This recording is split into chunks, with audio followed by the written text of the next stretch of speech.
ఫైనల్గా దరిద్రం వదిలింది.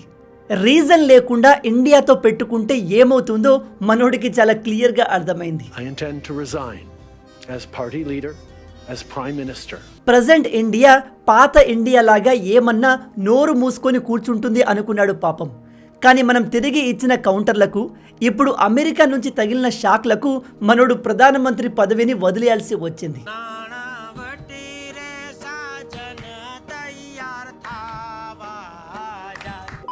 మీలో చాలా మందికి ఆల్రెడీ తెలిసే ఉంటుంది, Canada prime minister Justin Trudeau తన పదవికి రాజీనామా చేశాడు.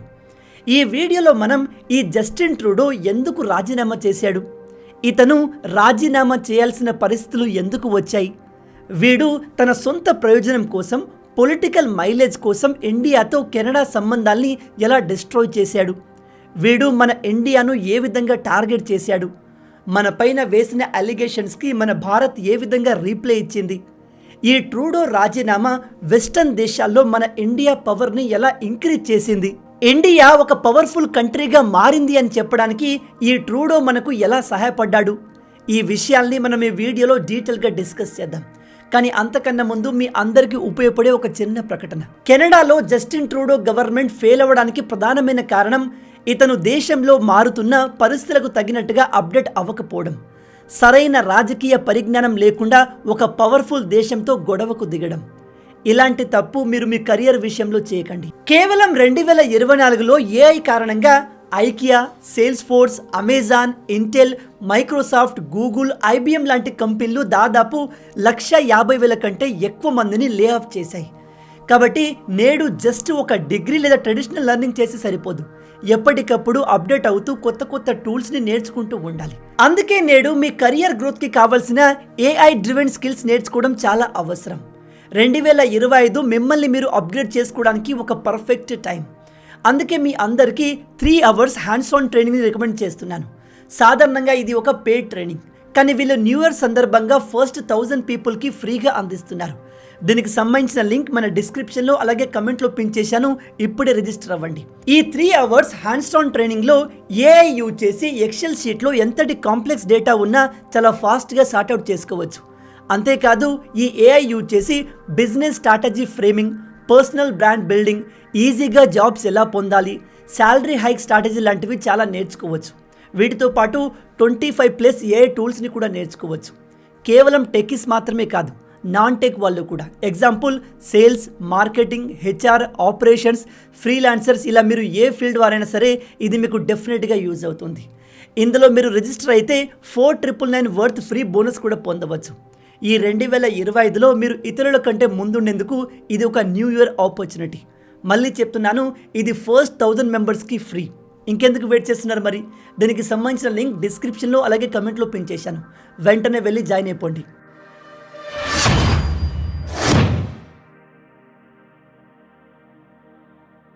Khalistan prime minister Canada prime minister Justin Trudeau single handedly India Canada relations ని కంప్లీట్ గా డిస్ట్రాయ్ చేశాడు. Canadian security agencies have been actively pursuing credible allegations of a potential link between agents of the government of India and the killing of a Canadian citizen, Hardeep Singh Nijjar. ఇక్కడ వీడు చెప్తున్నాడు, ఇండియాకు చెందిన కొంతమంది ఏజెంట్లు Canada దేశ పౌరుడైన హర్దీప్ సింగ్ నిజ్జర్ని హత్య చేశారు అని ఓపెన్గా మన ఇండియాను బ్లేమ్ చేశాడు.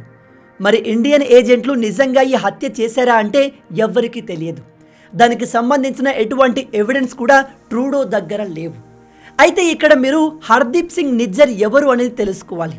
వీడు మన ఇండియాలో మోస్ట్ వాంటెడ్ ఉగ్రవాది. వీడిపైన 10 లక్షల క్యాష్ రివార్డ్ కూడా ఉంది. అంటే వీని పట్టించిన వారికి భారత ప్రభుత్వం 10 లక్షల రూపాయల రివార్డ్ ఇస్తుంది. వీడు ఖాళిస్తానీ ఉగ్రవాద సంస్థ అయిన టైగర్ ఫోర్స్కి చీఫ్ కూడా. ఇప్పుడు మీలో కొంతమందికి అనిపించవచ్చు, అదేంటి బ్రో, వీడు ఒక ఉగ్రవాదిని చంపినందుకు మన ఇండియాను నిందిస్తున్నాడా అంటే ఎస్, అందుకే కదా వీన్ని వాళ్ళ సొంత దేశ ప్రజలు హేట్ చేయడం మొదలుపెట్టారు. చివరికి ప్రధాని పదవిని వదిలేయాల్సి వచ్చింది. మీరు చెప్తే నమ్మరు, ఈ ట్రూడో ప్రైమ్ మినిస్టర్ పదవిని రిజైన్ చేసిన తర్వాత చాలామంది వాళ్ళ దేశ ప్రజలు మాకు పట్టిన దరిద్రం పోయింది అని సంబరాలు చేసుకున్నారు.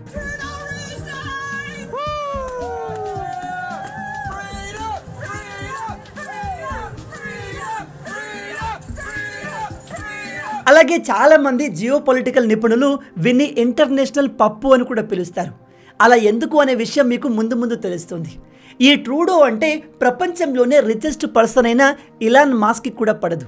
కొన్ని రోజుల క్రితమే ఇలాన్ మాస్క్ కెనడాలో జరిగే నెక్స్ట్ ఎలక్షన్లో ట్రూడో గెలవడు, వాడి పని అయిపోయింది అని చెప్పాడు.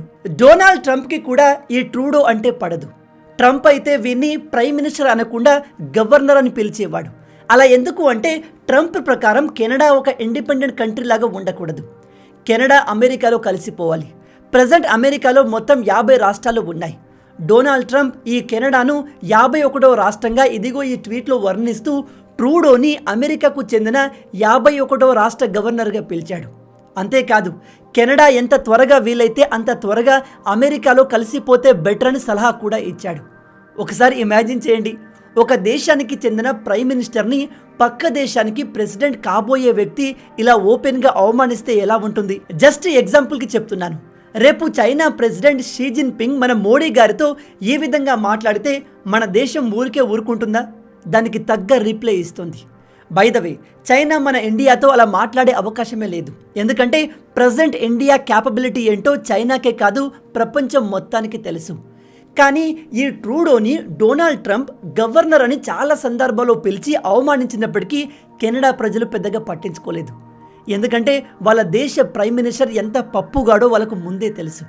నేను ఇలా ఎందుకు చెప్తున్నాను అంటే ఈ వ్యక్తి తన సొంత ప్రయోజనం కోసం, ఎస్పెషల్లీ రాజకీయ ప్రయోజనం కోసం ఎంతకైనా దిగజారుతాడు, దేశాన్నే తాకట్టు పెట్టేస్తాడు. నిజానికి 2015లో కెనడా ఎలక్షన్ జరిగినప్పుడు ఈ జస్టిన్ ట్రూడో దేశంలోనే మోస్ట్ పాపులర్ పర్సన్.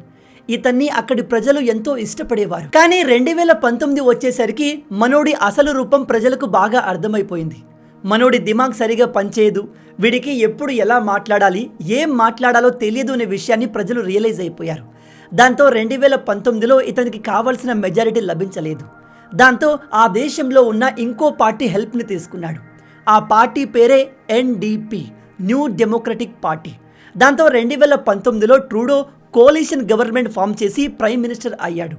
అయితే ఇక్కడ షాకింగ్ విషయం ఏమిటంటే ఈ NDP పార్టీ ప్రెసిడెంట్ ఎవరో కాదు, ఖాళిస్తానీ సపోర్టర్ అయిన జగ్మిత్ సింగ్.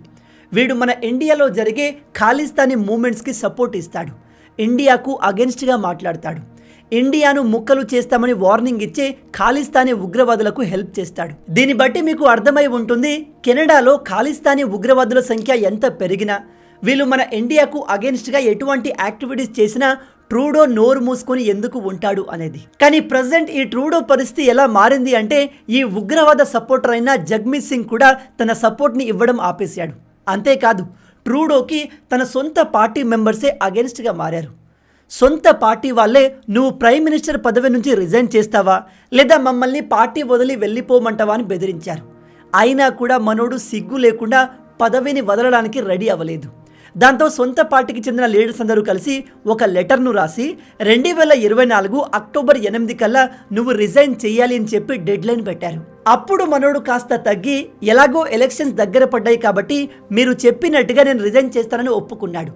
అక్టోబర్ 8న కాదు కానీ 2025 జనవరి 6న రిజైన్ చేశాడు. ఇక ఇప్పుడు మనం అసలు విషయాలు డిస్కస్ చేద్దాం. ఈ ట్రూడో ఎటువంటి ఎవిడెన్స్ లేకుండా మన ఇండియాను ఎందుకు బ్లేమ్ చేశాడు, ఇండియా కెనడా రిలేషన్షిప్స్ని ఎందుకు డిస్ట్రాయ్ చేశాడు అంటే ప్రపంచవ్యాప్తంగా ఉన్న చాలామంది రాజకీయ నాయకులు తమను తాము కాపాడుకోవడానికి అత్యవసర పరిస్థితుల్లో స్కేప్ గోటింగ్ అనే కాన్సెప్ట్ని ఉపయోగిస్తారు. ఇక్కడ స్కేప్ గోటింగ్ అంటే ఒక లీడర్ యొక్క గవర్నమెంట్ తమ దేశంలో ఫెయిల్ అవుతుంటే, అంటే ఆ లీడర్ అండర్లో కరప్షన్, క్రైమ్ పెరగడం, డెవలప్మెంట్ లేకపోవడంతో ప్రజలంతా ఆ లీడర్కి అగెన్స్ట్గా మారుతారు. అప్పుడు ఈ లీడర్ తనను తాను మంచోడు, దేశం కోసం పోరాడే వ్యక్తిగా చూపించుకోవడానికి కావాలనే దేశం బయట ఒక పెద్ద శత్రువుని క్రియేట్ చేస్తాడు. ఈ కాన్సెప్ట్ యొక్క ఉపయోగం ఏమిటంటే ప్రజలు ఇంటర్నల్ ప్రాబ్లం గురించి మర్చిపోయి ఎక్స్టర్నల్ ప్రాబ్లం పైన ఎక్కువగా ఫోకస్ చేస్తారు. దాని కారణంగా ఆ దేశ ప్రజల్లో ఒక రకమైన ఫేక్ నేషనల్ యూనిటీ క్రియేట్ అవుతుంది. ప్రజలకు అప్పటిదాకా విలన్గా కనిపించే ఈ లీడర్ మంచోడిగా, దేశభక్తుడిగా కనిపిస్తాడు. ఈ టెక్నిక్ని పాకిస్తాన్ ఎక్కువగా యూజ్ చేస్తుంది. ఎందుకంటే మీ అందరికీ తెలుసు పాకిస్తాన్లో ప్రజలకు తినడానికి తిండి దొరకట్లేదు, దేశ ఎకానమీ కుప్పకూలిపోయింది, డెవలప్మెంట్ ఊసే లేదు. దాంతో ప్రజలు మెల్లగా అక్కడి ప్రభుత్వంపై పోరాటం చేయడం మొదలు పెడుతున్నారు. అలాంటి సమయంలో ఈ పాకిస్తానీ ఆర్మీ కావాలనే ఇండియాతో గొడవ పెట్టుకోవడం, లేదా పక్కనే ఉన్న ఆఫ్ఘనిస్తాన్తో గొడవ పెట్టుకోవడం, లేదా ఏదైనా ఒక పెద్ద బాంబ్ బ్లాస్ట్ చేసి ప్రజల దృష్టిని అటువైపు మళ్లిస్తుంది. అయితే ఈ ట్రూడో కూడా సేమ్ ఇదే టెక్నిక్ని ఉపయోగించాడు. దానికి బైడెన్ గవర్నమెంట్ కూడా హెల్ప్ చేసింది. ఇప్పుడు మీలో కొంతమందికి అనిపించవచ్చు, అదేంటి బ్రో, అమెరికా ఎందుకు మన ఇండియాకు అగెన్స్ట్గా ఇలాంటి పని చేస్తుంది అని. ఎందుకంటే రష్యాకి యుక్రెయిన్కి యుద్ధం స్టార్ట్ అయినప్పుడు అమెరికా ప్రపంచ దేశాలకు రష్యాతో ఉన్న అన్ని సంబంధాలు బ్రేక్ చేసుకోవాలని చెప్పింది. అమెరికా ఎంత బెదిరించినా మన ప్రజెంట్ భారత్ ఏమాత్రం భయపడలేదు. భయపడకపోగా తిరిగి గట్టి రీప్లే కూడా ఇచ్చింది. అమెరికా ఎన్ని శాంక్షన్లు విధించినా మన భారత్ రష్యా నుంచి ఆయిల్ కొనడం ఆపలేదు. అలా ఎందుకు అని వెస్టర్న్ మీడియా అడిగితే జయశంకర్ గారు ఇచ్చిన ఆన్సర్ని మీలో చాలామంది ఆల్రెడీ వినే ఉంటారు. ఒకసారి మళ్ళీ వినండి. Somewhere Europe has to grow out of the mindset that Europe's problems are the world's problems, but the world's problems are not Europe's problems. అందుకే అమెరికా ఈ జస్టిన్ ట్రూడోతో కలిసి కావాలని మన దేశాన్ని టార్గెట్ చేసింది. వీళ్ళు మన దేశంలో జరిగిన ఫార్మర్ ప్రొటెస్ట్కి ఫుల్ సపోర్ట్ ఇచ్చారు. ఈ ప్రొటెస్ట్ పేరుకే ఫార్మర్ ప్రొటెస్ట్, కానీ ఇందులో అంతా ఖాళిస్తానీ ఉగ్రవాదులే పార్టిసిపేట్ చేశారు. అండ్ బంగ్లాదేశ్లో మొన్నటి వరకు ప్రో ఇండియా గవర్నమెంట్ ఉండేది. ఆ దేశంలో గొడవలు జరిగేలా చేసి అక్కడి రాడికల్స్ని యాక్టివేట్ చేసి ఇండియాకు ఫేవర్గా ఉన్న ప్రైమ్ మినిస్టర్ని దేశం వదిలి పారిపోయేలా చేశారు. అండ్ ఇప్పుడు బంగ్లాదేశ్ ప్రైమ్ మినిస్టర్ పదవిలో కూర్చున్న ఇతను అమెరికా పెంపుడు మనిషి. వాళ్ళు చెప్పినట్టుగా ఆడతాడు. ఇవన్నీ అమెరికా ఇన్వాల్వ్ అయి చేసిన పనులు. అయితే ట్రూడో కూడా కాస్త సొంత తెలివిని ఉపయోగించి కెనడాలో తన ఫెయిల్యూర్స్ని కప్పిపుచ్చడానికి ఇండియాను పర్సనల్ లెవెల్లో టార్గెట్ చేయడం మొదలుపెట్టాడు. ఎప్పుడైతే ఈ జస్టిన్ ట్రూడో కెనడాకు ప్రైమ్ మినిస్టర్ అయ్యాడో అప్పటి నుంచి మన ఇండియాలోని పంజాబ్ ప్రాంతంలో ఉన్న చాలామంది కెనడాలోకి ఎంటర్ అవ్వడం మొదలుపెట్టారు. సాధారణంగా మన దేశ ఇతర రాష్ట్రాల స్టూడెంట్స్ కెనడాకు వెళ్లేందుకు చాలా కష్టపడాల్సి ఉంటుంది. కానీ ఈ పంజాబ్కు చెందిన వ్యక్తులు కెనడాకు వెళ్ళడం చాలా ఈజీ. చదువుకున్నవారు, చదువు లేనివారు, ఈవెన్ ఉగ్రవాదులు కూడా ఈజీగా కెనడాకు వెళ్ళిపోయారు. అందుకే కదా ప్రజెంట్ కెనడాలో ఖాళిస్తానీ ఉగ్రవాదుల సంఖ్య భారీగా పెరిగింది. ఒక రిపోర్ట్ ప్రకారం 2015 తర్వాత, అంటే ఈ జస్టిన్ ట్రూడో ప్రైమ్ మినిస్టర్ అయిన తర్వాత ఆ దేశంలోకి ప్రతి సంవత్సరం 3 నుంచి 4 లక్షల మంది ఇమిగ్రెంట్స్ వచ్చేవారు. మనోడు అక్కడితో ఆగకుండా 2025 కల్లా ప్రతి సంవత్సరం 5 లక్షల మందిని తీసుకుందామని ప్లాన్స్ వేశాడు. అయితే ఇంత భారీ మొత్తంలో బయట ప్రజలు ఆ దేశంలోకి రావడంతో ఆ దేశ ఎకానమీ, రీసోర్సెస్, గవర్నమెంట్ సర్వీసులు ఎఫెక్ట్ అవ్వడం మొదలైంది. అక్కడి నేటివ్ ప్రజలకి దేశంలో జరుగుతున్న మార్పులు మెల్లమెల్లగా కనిపించడం మొదలైంది. దాంతో అక్కడి ప్రజల్లో యాంటీ ఇమిగ్రేషన్ సెంటిమెంట్ భారీగా పెరిగింది. ఈ కెనడాకి వచ్చే ప్రజల్లో ఎక్కువగా మన దేశ పంజాబ్ వాళ్ళే ఉంటారు. వీళ్ళలో సరైన ఎడ్యుకేషన్ ఉండదు, సరైన స్కిల్స్ ఉండవు. అయినా కూడా చాలా ఈజీగా ఆ దేశంలోకి ఎంటర్ అయిపోతారు. కారణం ఏంటో తెలుసా? ఆ దేశ ప్రైమ్ మినిస్టర్కి బ్యాక్ బోన్గా ఉన్న ఇదిగో ఈ ఉగ్రవాదుల సపోర్టర్ జగ్మీత్ సింగ్. దాంతో ఇప్పుడు కెనడా ఒక మినీ పంజాబ్గా మారింది. ఖాళిస్తానీ ఉగ్రవాదులకు అడ్డాగా మారింది. ఈ విషయంలో మన ఇండియా కూడా కెనడా గవర్నమెంట్కి వార్నింగ్ ఇచ్చింది. మీరు మా దేశంలోని ఖాళిస్తానీ సపోర్టర్స్ని, మా దేశాన్ని ముక్కలు చేద్దామనుకునే ఉగ్రవాదులకు సపోర్ట్ చేస్తున్నారు. ఇలాంటి వాళ్లను మీ దేశంలో ఉండేందుకు పర్మిషన్ ఇస్తున్నారు.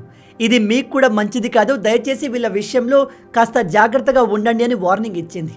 కానీ మన ఇంటర్నేషనల్ పప్పు ఈ విషయాన్ని పెద్దగా పట్టించుకోలేదు. ఒక రిపోర్ట్ ప్రకారం 2006 నుంచి ఇప్పటి వరకు కెనేడియన్ పోలీసుల చేతిలో ఎన్కౌంటర్ చేయబడిన 20% క్రిమినల్స్ మన దేశ పంజాబ్కి చెందిన వాళ్ళు.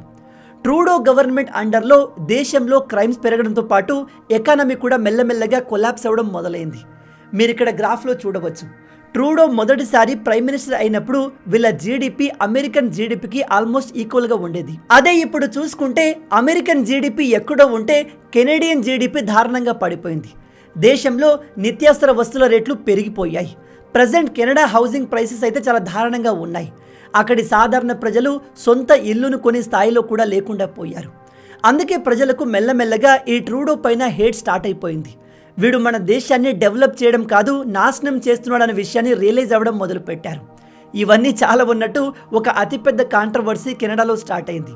అదేంటి అంటే 2019లో ఈ జస్టిన్ ట్రూడో ఎలక్షన్లో గెలిచేందుకు చైనా హెల్ప్ చేసింది అని.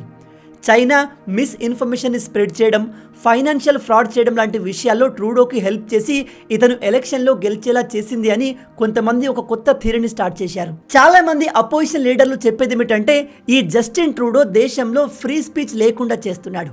ఇతనికి అగెన్స్ట్గా ఎవరు మాట్లాడినా, ఇతను చేసిన తప్పుల్ని ఎవరు ఎక్స్పోజ్ చేసినా వాళ్ళపైన బ్యాన్ విధిస్తున్నాడు. ఇతనికి అగెన్స్ట్గా న్యూస్ పబ్లిష్ కాకుండా మీడియా హౌస్లను బెదిరిస్తున్నాడు అని ఆరోపించారు. ఇదే విషయంలో ఇలాన్ మస్క్ ట్రూడోకి మధ్య గొడవ మొదలైంది. నిజంగానే ఈ జస్టిన్ ట్రూడో దేశంలో ఫ్రీ స్పీచ్ లేకుండా చేసే ప్రయత్నం చేశాడు అని ఇలాన్ మస్క్ ప్రపంచానికి తెలిసేలా చేశాడు. దేశంలో ఇంత జరుగుతున్నప్పుడు, ప్రజలు ఇతన్ని ఇంతగా హేట్ చేస్తున్నప్పుడు ప్రజల్ని ఈ విషయాల నుంచి ఎలాగైనా సరే వేరే వైపు డైవర్ట్ చేయాలి అనే ప్లాన్లో భాగంగా వీడు మన ఇండియాను టార్గెట్ చేయడం మొదలుపెట్టాడు. వీడు మొదటగా ఇండియన్ ఏజెంట్లు మా దేశానికి వచ్చి మా దేశ పౌరుణ్ణి చంపారు అని మన దేశం పైన నిందలు మోపాడు. అయితే మీడియా ఇతన్ని మీరు వేస్తున్న అలిగేషన్ చాలా సీరియస్గా ఉన్నాయి, వీటికి మీ దగ్గర ఏమైనా ప్రూఫ్స్ ఉన్నాయని అడిగితే మనోడు చెప్తాడు ఇప్పటికైతే సాలిడ్గా ఎటువంటి ప్రూఫ్స్ లేవు, పైగా ఇదంతా చేసింది ఇండియన్ సీక్రెట్ సర్వీస్ ఏజెంట్లు కాబట్టి వాళ్లకు తెలిసి ఉండాలి అని చెప్తున్నాడు. స్వయంగా ఒక దేశ ప్రైమ్ మినిస్టర్ ఒక పవర్ఫుల్ దేశం పైన అలిగేషన్స్ వేసినప్పుడు అట్లీస్ట్ ప్రూఫ్స్ అయినా ప్రొవైడ్ చేయాలి కదా. మనోడు ఎంత పెద్ద పప్పు అంటే వరల్డ్ మీడియా ముందుకు వచ్చి ఇండియా పైన నోటికొచ్చినట్టుగా వాగి నేను వాగిన దానికి నా దగ్గర ఎటువంటి ప్రూఫ్ లేదు అని చెప్పాడు. ఇలాంటోన్ని పప్పు అనకపోతే ఇంకేమంటారు. అయితే కెనడా ప్రజలే ఇతన్ని ఈ విధంగా అడుగుతున్నారు, మన దేశంలో చనిపోయింది కెనడా సిటిజన్ అని చెప్పి నువ్వు చెప్తున్నావు, కానీ వీడిపైన అనేక కేసులు ఉన్నాయి, ఇండియాలో మోస్ట్ వాంటెడ్ ఉగ్రవాది వీడు, అలాంటి వాడి కోసం ఇండియాతో ఉన్న సంబంధాల్ని నాశనం చేస్తామని అడిగితే మనోడి దగ్గర ఎటువంటి సమాధానం లేదు. అయితే ఈ హోల్ ఇష్యూని మన ఇండియా చాలా బ్రిలియంట్గా హ్యాండిల్ చేసింది.